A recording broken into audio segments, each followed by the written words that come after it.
When was the last time you scrolled through your phone and felt genuinely good about where you are financially? Not stressed, not behind, not comparing yourself to someone who just bought a new car or posted a holiday you could never afford. I am going to guess it has been a while. And I want to tell you something 9 years inside investment banking taught me. That feeling of being behind, most of the time, it is not real. You are measuring yourself against a scorecard that was never designed to tell you the truth. My name is Creed Graves. I spent nearly a decade in investment banking, and I have sat inside the financial system long enough to see exactly how money works at every level. Today, I want to pull back the curtain on the gap between what people look like financially and what they actually are, because that gap is making you feel poorer than you genuinely are. Stay with me, because I am also giving you 3 real financial markers that actually tell you whether you are on track. Let me start with the borrowed lifestyle. It has never been easier to look wealthy without being wealthy. You can lease a car beyond your budget, put a designer bag on a credit card, book a holiday months before you can afford it, and furnish an entire apartment on buy now, pay later. From the outside, it all looks like success. From the inside, it is debt. Here is the data. U.S. credit card debt hit a record $1.28 trillion at the end of 2025. NASDAQ. The average American is carrying over $7,300 in credit card debt right now. The Motley Fool. And with average APRs above 20%, millions of people are paying hundreds of dollars every year just in interest. Not paying down the balance, just servicing the cost of carrying it. On top of that, nearly 60% of buy now, pay later users are financing purchases they could not otherwise afford, and 1 in 4 have already missed a payment. This is the world you are comparing yourself to. Not people who are genuinely financially secure. People who are performing financial security with borrowed money. Debt is not automatically bad. Smart investors use borrowed capital brilliantly. But borrowing at 20% to buy things that depreciate immediately is not investing. It is consuming, and the financial security it signals simply is not there underneath. So, why does seeing someone else's lifestyle make us feel like we are losing? The answer is psychology. Psychologists call it upward social comparison. When we lack clear objective measures of how we are doing, we instinctively compare ourselves to others. And we always compare upward, never down. For most of history, your reference group was small. Your neighbors, your colleagues, one wealthy family in town. Today, it is the entire planet.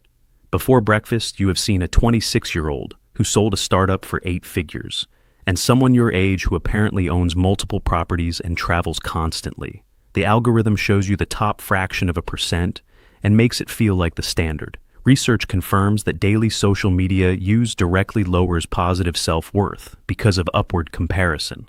The more you see people appearing to do better, the worse you feel about a position that is genuinely fine.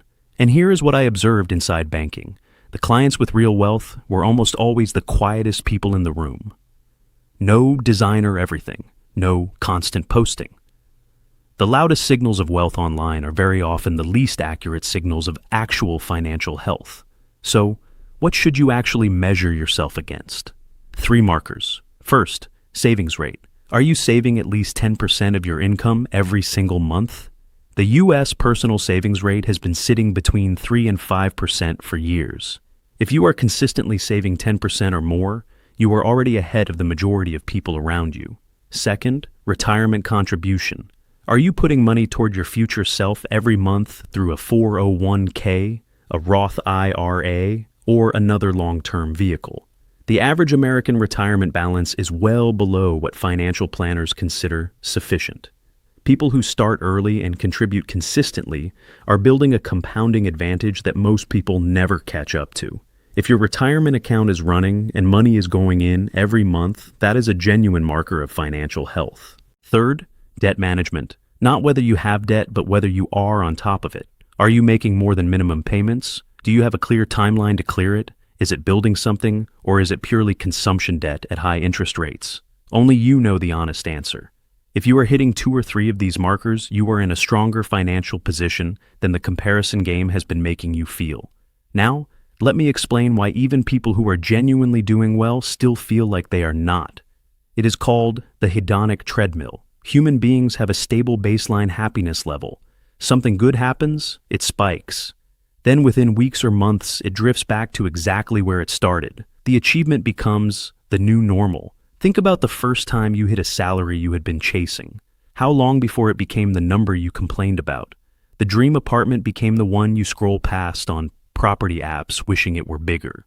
This is not a character flaw. It is biology. But it means the feeling of not being far enough ahead is almost never an accurate measure of your actual financial position. Stop measuring progress by the feeling and start measuring it by the facts. One final thing. What is actually worth chasing? Throughout history, wealthy people have always found ways to signal status. Ancient Rome had purple. Victorian England had X-ray photographs of their hands hung as wall art when X-rays were brand new technology. In the early 2000s, Burberry's check pattern became so overexposed through counterfeiting, it lost its luxury status entirely. The pattern is always the same. The moment a status symbol becomes accessible, it loses its value and the goalposts move again. It is a game designed so you can never win it. What I saw sitting across from genuinely wealthy people in banking was that what they actually protected most fiercely was none of what you see on social media. It was time, freedom, privacy, health, flexibility. Those are the assets serious money actually buys. And every dollar spent performing wealth is a dollar not working toward any of those things. Here's the takeaway. The scorecard that matters is not their lifestyle. It is your 3 markers: saving consistently, building toward retirement, managing debt with a clear plan. If you are doing those things, you are ahead of more people than you realize. Stop measuring your real life against someone else's borrowed highlight reel. Decide what your version of genuine financial freedom looks like and stack every decision toward building exactly that. If this video gave you a perspective you needed, hit the like button and subscribe.